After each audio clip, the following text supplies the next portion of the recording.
আমরা তাজমহলের ভেতরে ঢুকছি। এটা এন্ট্রান্স এরিয়া। এখান থেকে 5-7 মিনিট হেঁটে তাজমহল যেতে হবে। যে পাশ দিয়ে যে টোটোর মতো গাড়ি চলে গেল, আপনারা এটাও এন্ট্রান্স গেট থেকে নিতে পারেন। আমরা হেঁটেই চলে যাচ্ছি, অল্প একটু রাস্তা। চারপাশটা গাছগাছালিতে ভর্তি। আজকে আগ্রার পরিবেশ খুব সুন্দর, খুব ঠান্ডা, কোনো রোদ নেই। আগামীকাল প্রচুর বৃষ্টি হয়েছে, যার জন্য ওয়েদার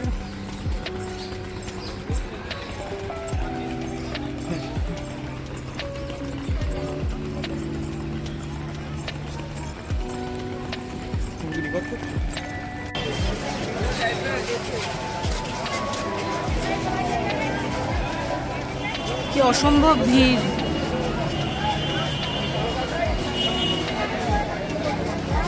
ফতেপুর সিকরি দেখে আসতে আসতে আমাদের অনেকটাই লেট হয়ে গেছে।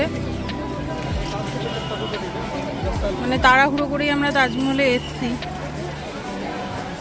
দেখা যাক ভালো মতো কতটা দেখতে পারি। চলুন ভেতরে যাই, লাইন পেরিয়ে, ভিড় পেরিয়ে।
এটাও তাজমহলের একটা গেট। এরকম 1-2-3টে গেট আছে। এটা একটা গেট। ওই যে দেখুন ওখানে লাইন পড়েছে। আমরা এখন ওই লাইন দিয়ে সোজা যাবো এই ভেতরে। ভেতরে ফোন অ্যালাউ নেই। দেখি, চলুন।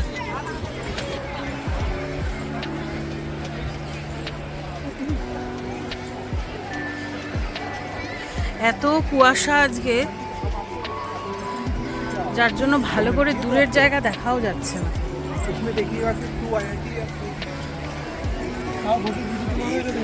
যমুনা নদী ওই দূরে,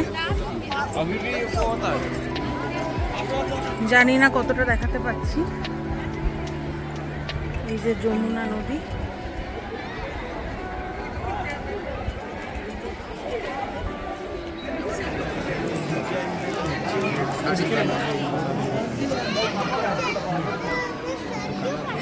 ভেতরে ঢোকার লাইনে আমরা দাঁড়িয়ে আছি,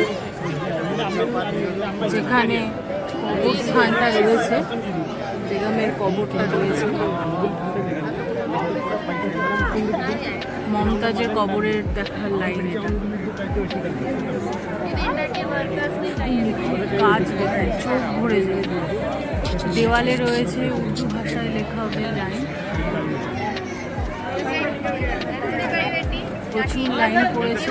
আমরা ধীরে ধীরে এগোতে থাকি।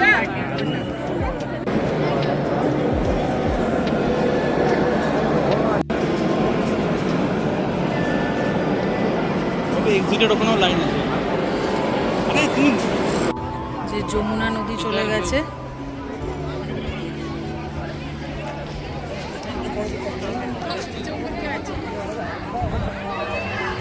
চেষ্টা করেছি ভেতরের অল্প একটু দেখানো।